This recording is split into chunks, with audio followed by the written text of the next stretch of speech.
Top quality और consistent performance के लिए सिर्फ सिल्वर पंप्स एंड मोटर्स, नाम याद रखना। ગાંધીનગરમાં પણ છે બીઝેડ ફાઇનાન્સની ઓફિસ। સેક્ટર 11માં ધમધમી રહી હતી બીઝેડની ઓફિસ। સેક્ટર 11માં વ્હાઇટ હાઉસ કોમ્પ્લેક્સમાં આ ઓફિસ આવેલી છે। સીઆઈડી ક્રાઇમના દરોડા બાદ ગાંધીનગરની ઓફિસ બંધ હાલતમાં છે।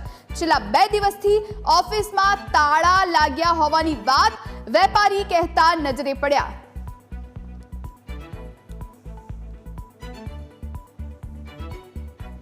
ગાંધીનગર સીઆઈડી ક્રાઇમને મળેલી એક નામી અરજીને લઈને તપાસનો દોર શરૂ કર્યો હતો। આ અરજી જે છે તે બીઝેડ ગ્રુપ ફાઇનાન્સ કંપનીની મળી હતી। જો કે બીઝેડ ગ્રુપ કંપની જે છે તેઓની સાબરકાંઠા સહિત મોડાસા, અરવલ્લી, વિજાપુર અને બરોડાની અંદર પણ તેનું ઓફિસો જે છે તે જોવા મળી રહી છે। આ ઉપરાંત ગાંધીનગરમાં પણ સેક્ટર 11ના વ્હાઇટ હાઉસ ખાતેનું જે કોમ્પ્લેક્સ છે તેના બીજા માળે પણ બીઝેડ ફાઇનાન્શિયલ સર્વિસ નામની ઓફિસ જે છે તે મળી આવી છે।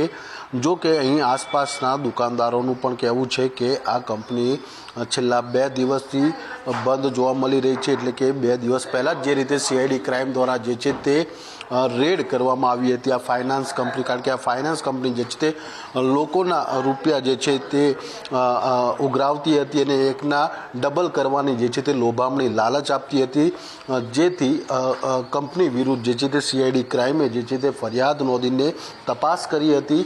તપાસ દરમિયાન જાણવા મળ્યું છે કે અંદાજિત ભૂપેન્દ્રસિંહ ઝાલા કરીને જે મુખ્ય સૂત્રધાર છે, જે આ કંપની ચલાવતો હતો બીઝેડ, તેણે અંદાજિત 5,000 કરોડનું ફૂલેકું ફેરવ્યું છે ને અત્યારે ભૂપેન્દ્રસિંહ ઝાલા જે છે તે ભૂગર્ભમાં ઉતરી ગયો છે। એટલે કે પોલીસ તેની શોધખોળ કરી રહી છે, સીઆઈડી ક્રાઇમ તેની શોધખોળ કરી રહી છે, પરંતુ તે હજુ સુધી પોલીસના હાથે ચડ્યો નથી। પરંતુ પોલીસે રેડ કરીને તેની ઓફિસમાંથી તમામ દસ્તાવેજો, કોમ્પ્યુટરો, હાર્ડ ડિસ્ક સહિત પેનડ્રાઈવ સહિતના રબર સ્ટેમ્પ પણ જે છે તે કબજે કરી લીધા છે। કેમેરામેન લાલા બરવાડ સાથે મલ્હાર વોરા, ન્યૂઝ કેપિટલ, ગાંધીનગર।